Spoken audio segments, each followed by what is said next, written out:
Okay guys, sebelum tu jangan lupa klik like, komen dan share video ni. Okay, hari ni kita nak buat review sikit. Okay, ini review produk saja. Nanti next part tu kita akan tunjuk korang video yang dah pasang, yang dah dalam aquarium. Ni kita review lebih detail produk kita ni. Okay, untuk set ni, kita bagi korang set combo dia. Termasuk dia punya getah pipe oksigen, kita dah bagi sekali tu. Okay, dengan air pump, ini barang mustahak dia guys tu. Nama dia Biospan Filter okey.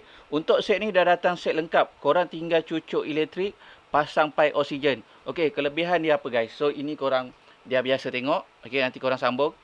Yang ni pun semua kita dah kenal Okey, ni nama dia air pump. Untuk keluarkan dia punya angin. Okey, dengan dia punya buih lah. Okey, so ini kita tolak ke tepi dulu. Ini dia guys. Kita punya main produk kita. Okey, untuk set ni dia dah datang semua sekali set combo. Korang tinggal pasang dia sahaja Okey, untuk kelebihan dia pakai Biospan ni kan. Okey, ni dia punya span hijau. Dia punya batu dia yang ni guys. Inilah batu dia guys.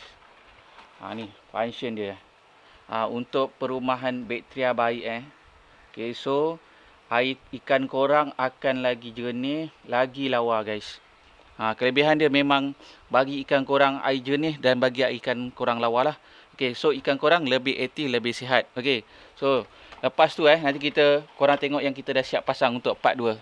Okey, untuk yang dia punya bio ni, batu ni kan, korang masuk dia punya dekat dalam tu. Masuk ke dalam dia punya tabung ni.